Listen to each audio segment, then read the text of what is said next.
welcome, PocketWatch here, and it's about time for another episode of the irae. So let's go to the episode because we're about to witness something else from the rest of the game. Why I think it's different from the rest of the game? Because it's going to be Mercurius and Shiro, two the most like weird characters ever in this game. So I wonder how this will go. Like Mercurius is basically the goat in the castle. Like this guy is like on his peak while inside. Shiro is basically Shiro. We have no idea what he will do. We know that he's scared though, so it may mean that this is bad. And also there's Kasumi, who I don't know, maybe she will do something. Let's go. If you do. Basically, if we do away with you now, we're gonna save ourselves a lot of trouble. Yeah, this is Shiro talking. Shiro pointed his gun at Mercurius, who remained seated in his seat, as calm as ever. They were not told or shown anything concrete, but both Shiro and Kasumi could tell what was going on, before even fully realizing it. It might have been the effect of the skeletons emerging from the walls, or something else entirely. But details did not matter to the two now. Yeah, about the skeletons and the castle, basically. I forgot if I talked about this comment in one of the previous episodes or not. But basically, like, Legion of Reinhardt are basically Einherjars. All of these are Einherjars. But the three, like, commanders we have, they are called, like, Einherjar because they're basically commanding the Legion. Reinhardt is not doing this by himself. He could do it, but he's like, I guess, too lazy, and he like wants some amusement, so he let his like top 3 to command his legions, basically. This is basically like three most powerful Einherjars are commanding other Einherjars. If you think about this, this is crazy. まだ美味しい役が残ってて嬉しいぜ。お前さん随分といい性格してるみてえだし。ここでほっとく手はねえな。とまあ、本来なら言うとこなんだろうけどよ。Shiro gave his gun a few twists before holding it. Oh, he knows. Yeah. さて、一体どうするかね。In truth, their position is far from optimal. Shiro might have been able to learn something, provided he could get Kasumi to flee and not get in his way, but leaving the castle seems impossible at this point. And even if it wasn't, it felt unlikely that the Obsidian side would allow such a thing. This is the first time Shiro actually holstered his gun. Like, this would do nothing to other LDO members as well, but he shot them anyway. Like, wow, this says volumes about Mercurius. Therefore, Shiro gave Kasumi a meaningful glance. She knew what it implied. Okay. Telepathic powers again. We need no explanation on that. She gave a brief nod. She confused about myriad things.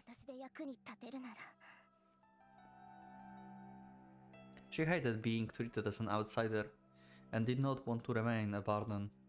Her wish to save everyone was just as farce as anyone else. In any case, it was all a matter of timing. She had to cause an aberration during the climax of the 3 battles currently being waged in the castle, and then...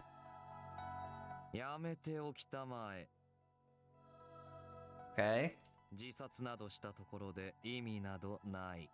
Okay. Kasumi realized he'd been read like an open book, but she no longer cared. Oh shit, she actually wants to... Oh! I thought like he mean like, you know, trying to escape as being basically suicide. She literally meant that. Kasumi literally meant that. What the fuck? Okay.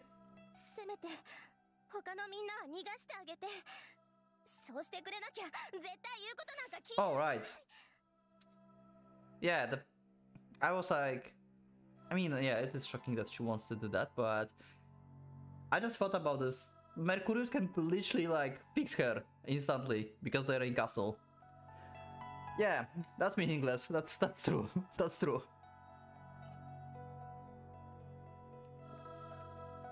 She had no idea what sort of being she would come back as upon being resurrected, but she couldn't just give up. Oh, she knows she will be resurrected. Wait, what? So why she... What? I'm confused about her choice then. She knows she will be resurrected. She would kill herself as many times as needed. Okay! That's the idea! Uh-huh. As long as she continued that, the Pentatroma would remain tainted forever. I mean, can they wait until if they need her? Like... The castle will just, like... take her soul and Mercurius will do this later? Like... You just have to, like, resurrect her once. It doesn't matter. Right?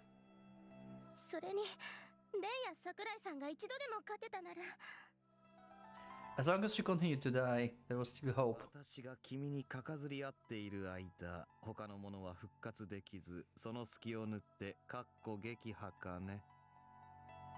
Destroy mine one by one while I was busy killing. Yeah, okay. と言ってあげたいが意味はないな。なぜなら君が死んだところで私は何もする気などない。Okay, so you will not resurrect her. So basically, you just need to resurrect her when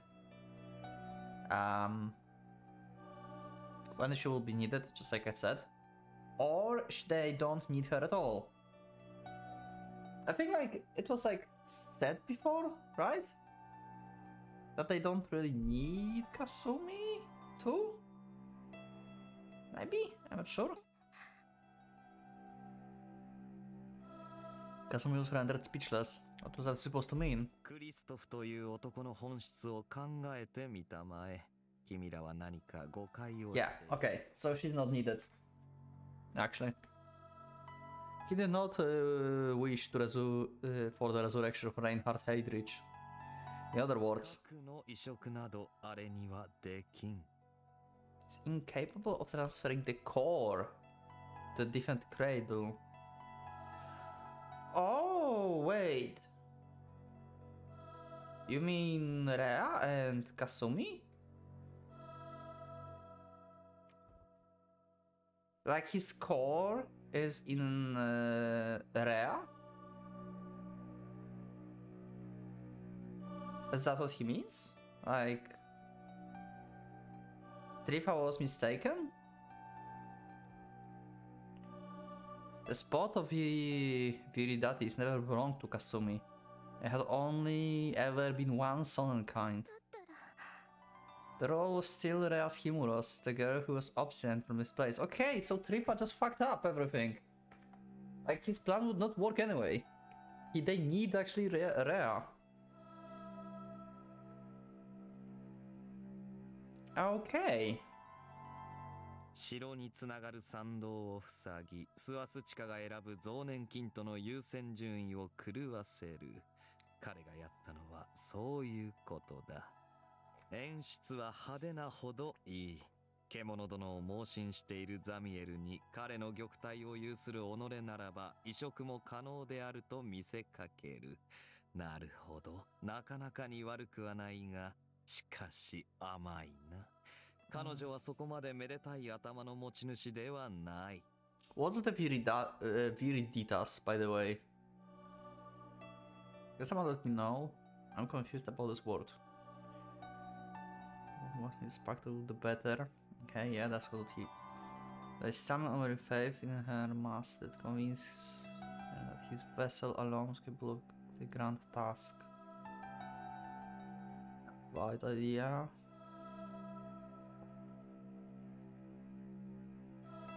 Hardly that naive. クリストフが倒れた時に獣殿は出陣する。その時点で君らの陣営が全滅でもしていれば別だがね。駒が残っていれば脚本は続行される。Okay. まあ少々詫びねばならぬ事態も生じたので、こうして私が出張る羽目になったのは宦官の至りだが。Striking Mercurius made an embarrassing smile. He addressed Kasumi. who was by now shaking like a leaf in a gentle, almost affectionate tone. 何にせよ無駄なことはやめたまえ。君は獣のレギオンを流出させうる器ではない。せいぜいかの海から一滴二滴。そのあたりが関の山だ。Okay.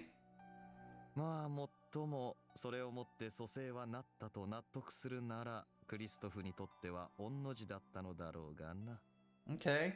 So Trifa did not fucked up. He knew that. So he knew that using imperfect sudden kind will bring Eldridge back, but only like with like fraction of his power. And like that would like fuck up all the plan of like Reinhardt, I guess. I guess once he's like resurrected like fully, then they cannot like, you know, bring back the rest basically of his power, right? It will be like forever lost or something. So if he used Kasumi, then we have like imperfect Reinhardt back and we cannot have like full powered Reinhardt anymore. I think that's the case, because otherwise, I mean, maybe he wanted to fight him in this imperfect state because that's the only chance he would have. Probably, yeah.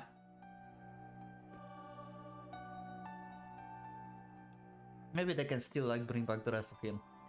Just like this would be like a chance basically to fight when he's like in imperfect state. Citrinitas and the false Viriditas. How does the most 2 could achieve? Okay. I'm confused. What are these? Viriditias, Citrinitas. With Nigredo, Albedo, and Rubedo in the mix, the quality of the resurrection might have been made manifest, but without Viriditas, the Devil Castle would simply not emanate in the physical realm. The 8th swastika would stop functioning as soon as the ceremony ended. Oh, okay. And the battalion of the 3 would be plunged back into the castle. That was most likely the outcome Valera Trifa had hoping for. Okay, so basically he would resurrect him, Reinhardt will be all happy, and then like they will be all black.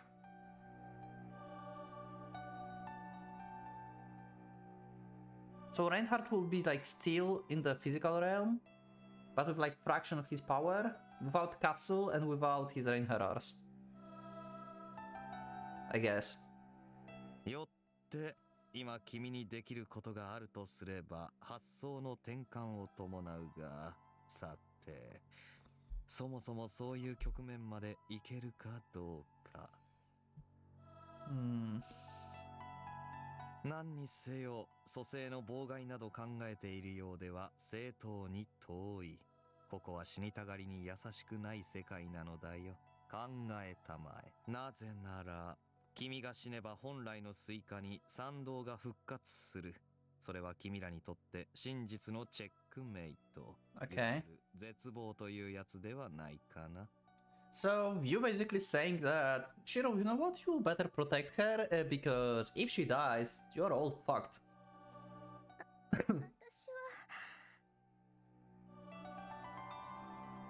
What if he lies though? Then like this is like very like cool, like, you know, because Marco is saying all of this in order to like stop Kasumi from like killing basically herself and stuff, right? But what if he's lying, actually? What if he's lying? Have you thought about this? Like, maybe for some reason he's like unable to actually resurrect Kasumi and he don't want her actually to do this. So he lies to her in a way that it's like very realistic outcome basically of what's happening and that they don't really need her. It's like, you know, just like reverse psychology, right? I wonder. I'm overthinking this. Kasumi still had trouble understanding the situation. After all, until a few days ago, she was about an average teenager, with not much else to worry about other than schoolwork, which made the comprehension of circumstances so vastly beyond the scope of her usual everyday that much more difficult task. Kasumi cursed herself for being so slow on uptake, more so than she would ever done in her life. She had no idea what to say. In fact, she still vaguely entertained the notion that this might just be a dream.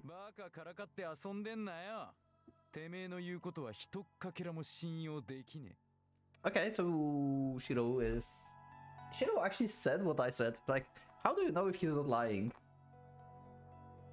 And so, not even the uncharacteristically gentle touch of Shiro patting her on the head could dispel the feeling of frustration Kasumi felt towards her own pathetic self. But yeah, Shiro, don't suggest that you will kill Kasumi anyway, because if he's telling the truth, then yeah. It's a difficult situation. It's like, you cannot really choose what to do in this situation. Like, you don't know. Oh? The man once again left Kasumi in the dark.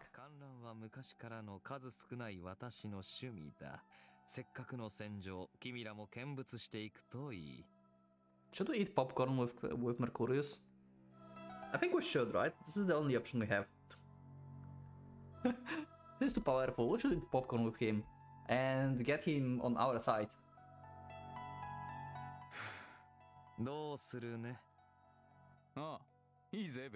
Okay, he actually going. Shiro made a split-second decision. Had no idea what the obsidian man had been thinking, but it didn't sound like a particularly bad invitation. He might get a chance to kill him while he was distracted by the battle, yeah, sure. Not to mention...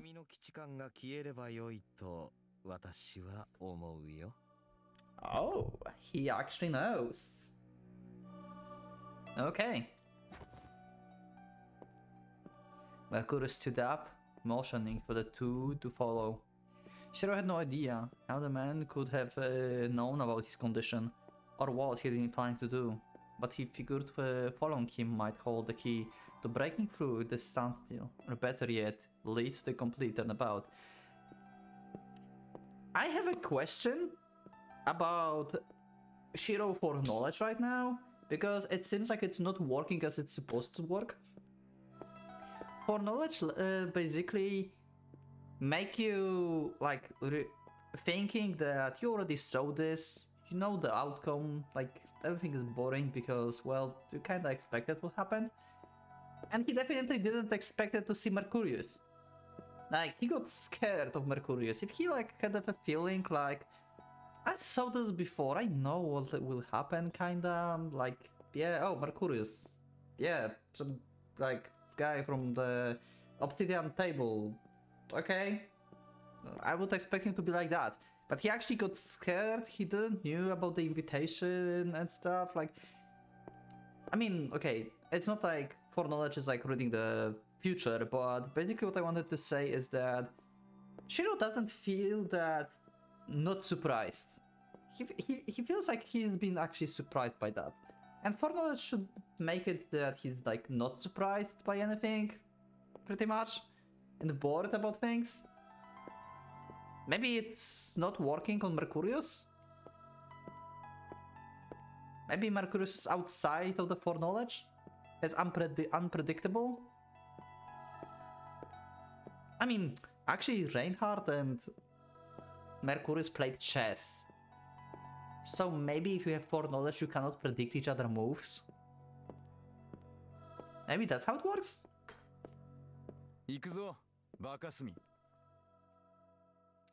The three battles lit up vividly in Kasumi's mind as she pulled forward by Shiro. Okay, challenging Reinhardt. Yeah, we can say that she's already dead, okay.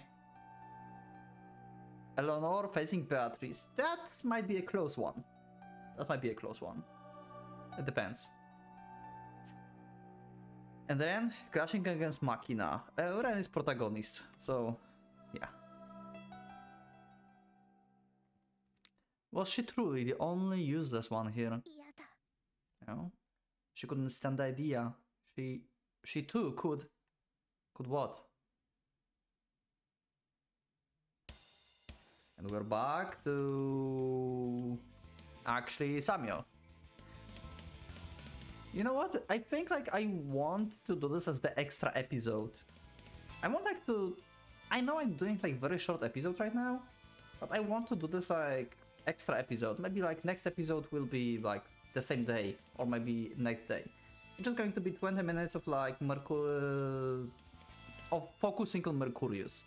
I think that would be good, because we can like fully focus on like what Mercurius said and about the role of Kasumi and everything. So yeah, thanks for joining for this very short actually this time episode, and we'll see like the battles and stuff in the next episode probably, unless I will somehow decide that the next episode is going to be actually connected to this one, so you will not even hear me talking right now.